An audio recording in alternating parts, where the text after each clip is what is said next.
Doctor ortho Ayurvedic oil and capsule, अब दर्द भी घुटने टेकेगा। मकर संक्रांति खिचड़ी पर्व पर आस्था की खिचड़ी। गोरखपुर में सीएम योगी ने अर्पित की गुरु गोरखनाथ को खिचड़ी।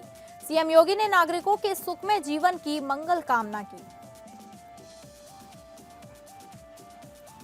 उत्तराखंड के मुख्यमंत्री पुष्कर सिंह धामी का यूपी दौरा। लखनऊ में दूसरे दिन शिष्टाचार भेंटों का सिलसिला। यूपी भाजपा प्रदेश अध्यक्ष पंकज चौधरी और जल शक्ति मंत्री स्वतंत्र देव सिंह से पीएम सीएम धामी ने की मुलाकात। आज बीएसपी सुप्रीमो मायावती का जन्मदिन के मौके पर मायावती ने प्रेस कॉन्फ्रेंस कर 2027 में यूपी में सरकार बनाने का किया दावा। कहा, बीएसपी किसी भी पार्टी से गठबंधन कर चुनाव नहीं लड़ेगी। अम्बेडकर नगर में आवारा कुत्तों का आतंक। कुत्तों ने गांव के 1 दर्जन से अधिक लोगों को काटा। कुत्ते के दहशत आतंक से ग्रामीणों में दहशत का माहौल।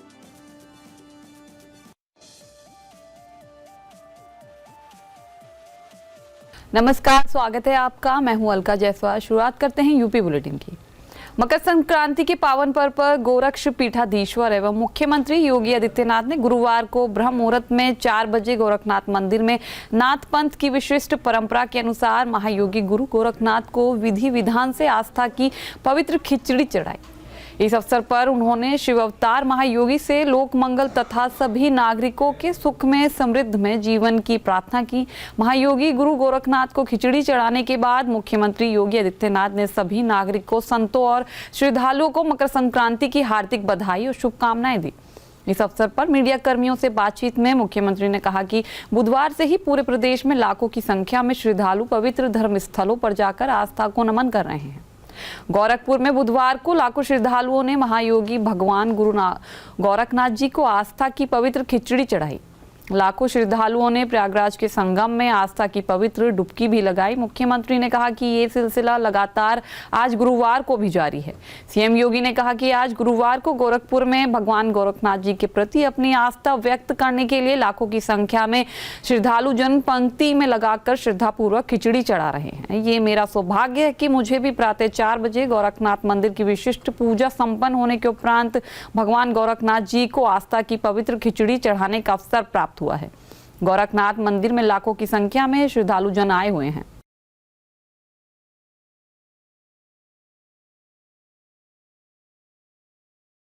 मुख्यमंत्री पुष्कर सिंह धामी लखनऊ उत्तर प्रदेश में पर्वतीय महापरिषद द्वारा आयोजित उत्तरायणी कौथिग में सम्मिलित हुए।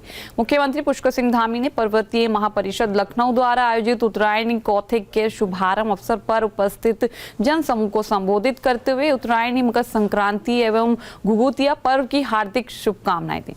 मुख्यमंत्री धामी ने कहा कि लखनऊ में आयोजित ये कौथिग उत्तराखंड और उत्तर प्रदेश की साझा सांस्कृतिक विरासत को सहेजने का अद्भुत मंच है। लोकगीत, लोक नृत्य, लोकभूषा, हस्तशिल्प एवं कुटीर उद्योगों की झलक न केवल हमारी परंपराओं को जीवित रखती है बल्कि स्थानीय शिल्पकारों और ग्रामीण अर्थव्यवस्था को भी मजबूती प्रदान करती है।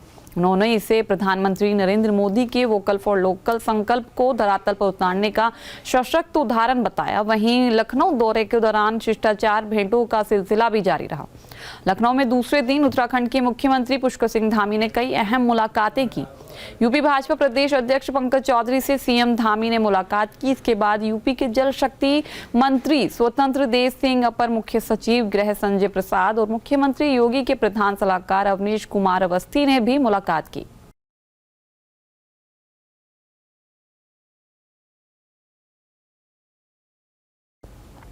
आज बीएसपी सुप्रीमो मायावती का जन्मदिन है। जन्मदिन के मौके पर मायावती ने प्रेस कॉन्फ्रेंस कर विरोधियों पर हमला किया। मायावती ने कहा कि हमारी सरकार में किसी भी धार्मिक स्थल, मंदिर, मस्जिद, चर्च किसी को भी तोड़ा नहीं गया। हमारी सरकार सभी धर्मों का सम्मान किया। हमने अपनी सरकार में किसी भी धर्म को किसी भी प्रकार का दंगा फसाद नहीं होने दिया। बसपा का 4 बार का कार्यकाल काफी शानदार रहा, इससे लोग बसपा की सरकार बनाए। मायावती ने कहा कि सपा में गुंडों, माफियाओं का राज चलता था। अभी भी प्रदेश में कानून व्यवस्था सपा की तरह बिगड़ी हुई है, इसलिए लोग अब बसपा का कर सरकार बनाना चाहते हैं। मायावती ने कहा कि 2027 में अगर हमारी पार्टी सरकार बन जाती है तो सभी वर्गों को साथ लेकर चलेंगे। यूपी की जनता बसपा को दोबारा सत्ता में लाना चाहती है, जिसके लिए पार्टी की अभी से जी जान से जुटे हुए हैं। बसपा को सत्ता में आने से कोई नहीं रोक सकता। मायावती ने दावा किया कि ईवीएम में धांधली अगर नहीं होती है तो बसपा सरकार बना सकती है। यहाँ पर बैलेट पेपर से चुनाव होना चाहिए। वहीं एसआईआर पर कहा कि एसआईआर में भी काफी गंभीर समस्याएं आ रही हैं, इसलिए पार्टी के लोगों को संभल कर काम करना चाहिए। देश की अधिकांश पार्टियां बसपा से गठबंधन करके चुनाव लड़ना चाहते हैं, लेकिन हमारी पार्टी उत्तर प्रदेश समेत देश का हर एक चुनाव अकेले लड़ेगी। अगर हमें लगेगा किसी पार्टी के वोट हमें ट्रांसफर हो सकते हैं तो आगे चल के गठबंधन का विचार कर सकते हैं। मायावती ने कहा कि मुस्लिम और अल्पसंख्यक समाज का वोट भी इस बार बसपा को मिलने वाला है।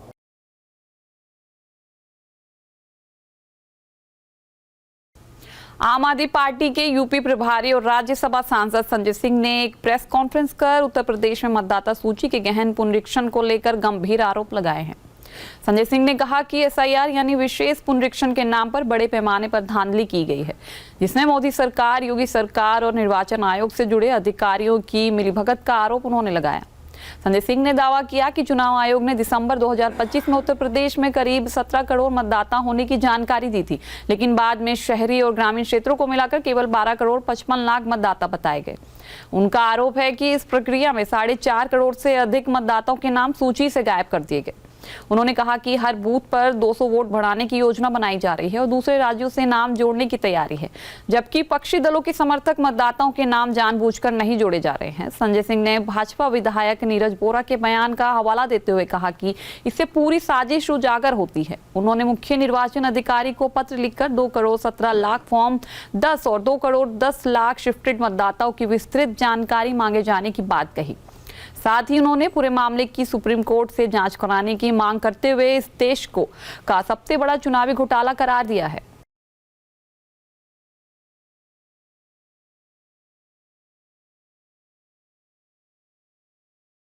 संभल तहसील क्षेत्र के ग्राम बिछोली में सरकारी भूमि पर किए गए अनधिकृत कब्जों के खिलाफ प्रशासन ने सख्त रुख अपनाया है।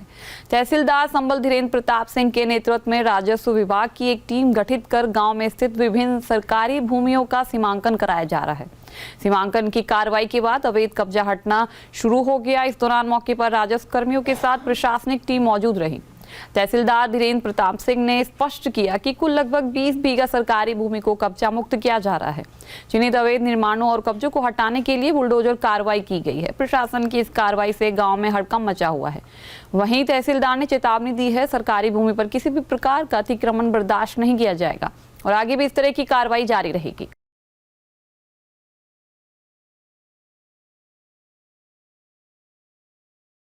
उत्तर प्रदेश के संभल में हुई हिंसा से जुड़े मामले में अदालत के आदेश के बाद नया मोड़ आ गया है। चंदौसी स्थित मुख्य न्यायिक मजिस्ट्रेट सीजीएम विभांशु सुधी ने तत्कालीन सीओ अनुज चौधरी और इंस्पेक्टर अनुज तोमर समेत 20 से अधिक पुलिसकर्मियों के खिलाफ एफआईआर दर्ज करने का निर्देश दिया है। यह आदेश हिंसा में घायल युवक के पिता यामीन की याचिका पर दिया गया है। याचिका में आरोप लगाया गया है कि आलम नाम का युवक सामान बेचने गया था, उसी दौरान उसे गोली मार दी गई। यामीन ने अपनी अर्जी में तत्कालीन सीओ अनुज चौधरी और संभल सदर कोतवाली के तत्कालीन इंस्पेक्टर अनुज तोमर सहित 20 से अधिक पुलिसकर्मियों को आरोपी बनाते हुए उनके खिलाफ मुकदमा दर्ज करने की मांग की थी। अदालत ने सभी तथ्यों पर सुनवाई के बाद पुलिसकर्मियों पर एफआईआर दर्ज करने का आदेश जारी कर दिया। इस विषय में जानकारी देते हुए याचिकाकर्ता के अधिवक्ता कमर हुसैन ने बताया कि याचिकाकर्ता यामीन की याचिका पर सुनवाई करते हुए सीजेएम न्यायालय के न्यायाधीश ने तत्कालीन सीओ अनुज चौधरी और तत्कालीन कोतवाली प्रभारी संभल अनुज तोमर समेत 20 से अधिक पुलिसकर्मियों के खिलाफ एफआईआर दर्ज करने के आदेश दिए हैं। साथ ही मुकदमा दर्ज करके 7 दिन के अंदर न्यायालय को अवगत भी कराना है।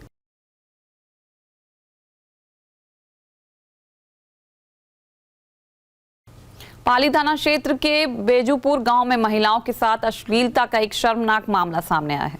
दीवार से टीन शेड हटाने को कहने पर हुए विवाद में एक युवक द्वारा महिलाओं के साथ अभद्रता और अश्लील हरकत किए जाने का वीडियो सोशल मीडिया पर वायरल होने के बाद पुलिस हरकत में आई है। इस मामले में पुलिस ने 3 नामजद आरोपियों के खिलाफ मुकदमा दर्ज कर जांच शुरू कर दी है। जानकारी के मुताबिक बीते शनिवार को हुए विवाद के दौरान आरोपी युवक ने महिलाओं के साथ गाली गलौज की और न्यूड होकर अश्लील हरकतें की। वायरल वीडियो में आरोपी की आपत्तिजनक भाषा और व्यवहार साफ तौर पर देखा जा सकता है। पीड़ित महिलाओं का आरोप है कि आरोपी पहले भी कई बार इस तरह की हरकतें कर चुका है और आए दिन उन्हें परेशान करता था। पीड़िता की तहरीर के आधार पर पुलिस ने अवधेश उर्फ अब्दू, शिवम उर्फ लल्लू और शुभम के खिलाफ धारा 79, 352 और 351 BNS के तहत मामला दर्ज किया है। पीड़िता के पति ने बताया कि रिपोर्ट दर्ज हो चुकी है और अब पीड़िता के बयान मजिस्ट्रेट के समक्ष दर्ज कराए जाएंगे। वहीं पुलिस का कहना है कि वायरल वीडियो को अहम साक्ष्य मानते हुए पूरे मामले की गहन जांच की जा रही है।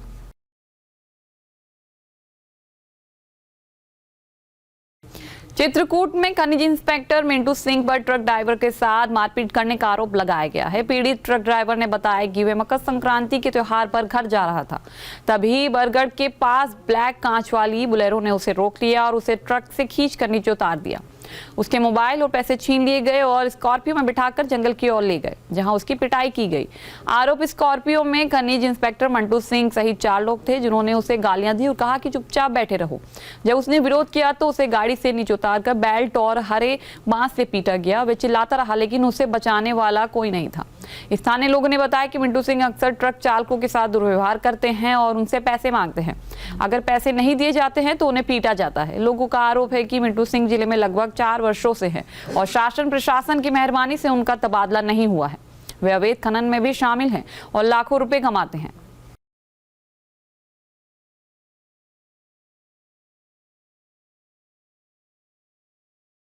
देवरिया मजार प्रकरण में ध्वस्तीकरण की कार्रवाई के बाद अब प्रशासन ने आरोपियों के खिलाफ कानूनी शिकंजा कसना शुरू कर दिया है। कोतवाली पुलिस ने इस मामले में 6 नामजद आरोपियों के खिलाफ मुकदमा दर्ज कर लिया है। आरोप है कि सरकारी बंजर भूमि को निजी दिखाने के लिए राजस्व अभिलेखों में जानबूझकर छेड़छाड़ की गई है। ये मुकदमा क्षेत्रीय लेखपाल विनय कुमार सिंह की तहरीर पर दर्ज किया गया है, जिसमें धोखाधड़ी और कूटरचित दस्तावेज तैयार करने जैसी गंभीर धाराएं लगाई गई हैं। जांच में सामने आया कि पुराने सरकारी रिकॉर्ड में बदलाव कर साजिश के तहत भूमि के स्वरूप को बदलने का प्रयास किया गया है। पुलिस का कहना है कि मुकदमा दर्ज कर लिया गया है और सभी आरोपियों की भूमिका की गहन जांच की जा रही है। दस्तावेजों की फॉरेंसिक जांच के साथ साथ षड्यंत्र में शामिल अन्य लोगों की भी तलाश की जा रही है। प्रशासन ने साफ किया है कि सरकारी जमीन से जुड़े किसी भी फर्जीवाड़े पर सख्त कार्रवाई की जाएगी।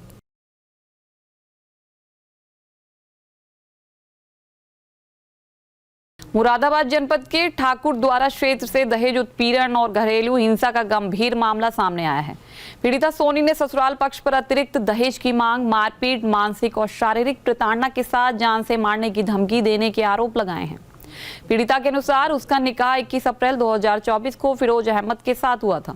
निकाह के समय परिजनों ने अपनी हैसियत के अनुसार दहेज दिया, लेकिन इसके बावजूद ससुराल पक्ष संतुष्ट नहीं हुआ। आरोप है कि पति, सास, देवर और अन्य रिश्तेदारों ने 4 पहिया वाहन, सोने की चेन और 2.5 लाख रुपए नकद की मांग शुरू कर दी।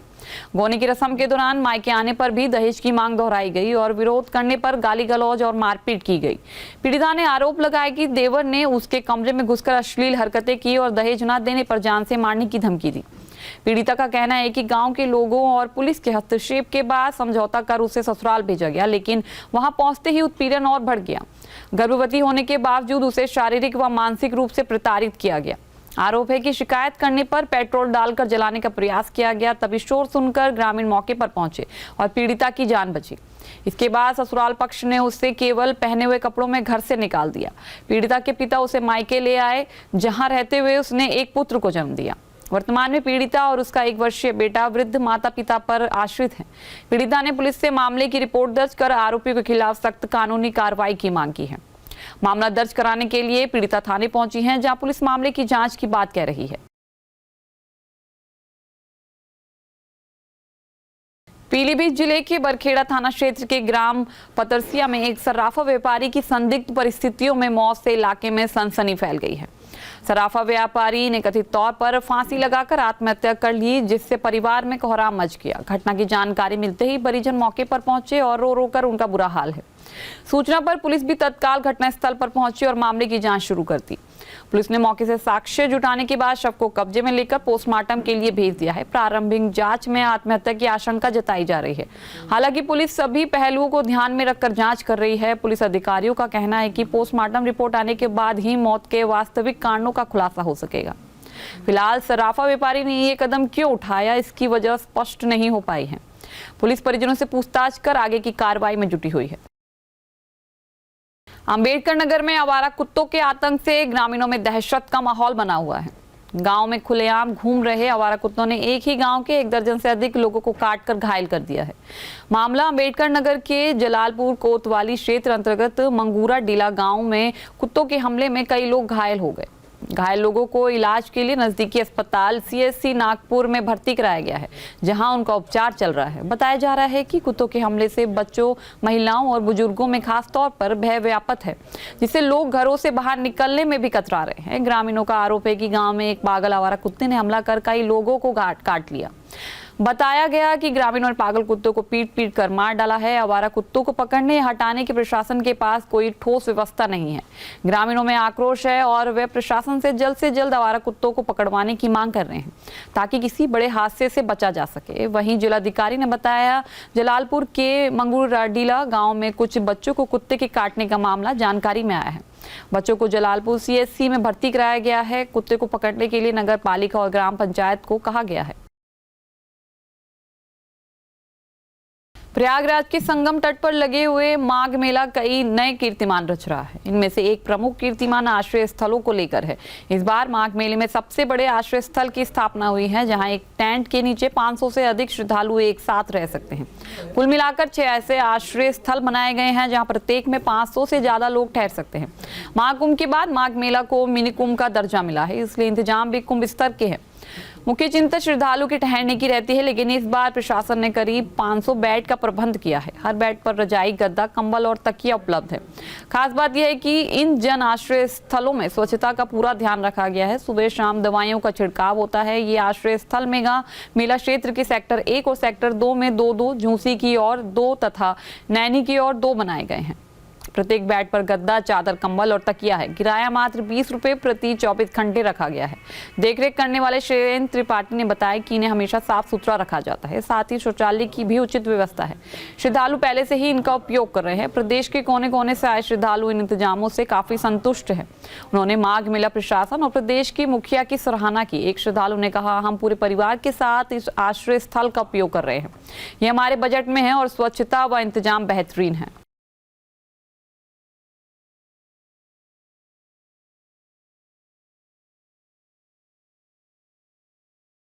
प्रयागराज संगम की रेत पर लगने वाले माघ मेले में साधु संतों के रूप के अलावा कई ऐसे चेहरे भी दिखते हैं, जिन्होंने अपना पूरा जीवन भगवान के नाम समर्पित कर दिया है।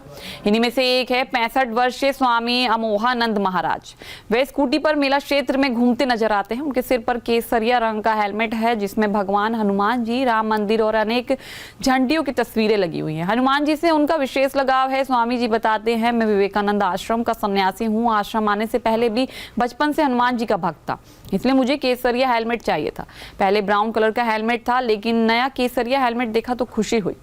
इसमें हनुमान जी, राम जी, अयोध्या राम मंदिर और झंडियां सब लगी हैं। दुकानदार सिख था, इसलिए राम जी की तस्वीर पीछे धागे से बंधी रखी थी। संत का वाहन अलग हो, स्वामी जी कहते हैं। संत का गाड़ी आम आदमी से अलग होना चाहिए। हमारा आश्रम हनुमान जी का है। यहाँ सुबह पूजा और शाम को आरती होती है, जो मैं ही करता हूँ। इसलिए स्कूटर पर हनुमान जी आश्रम का चिन्ह लगाया है। साथ ही गंगा जल का डिब्बा भी रखा है। मैं शिव जी का भी भक्त हूँ। गंगा जल भर कर शिव जी को चढ़ाने ले जाता हूँ।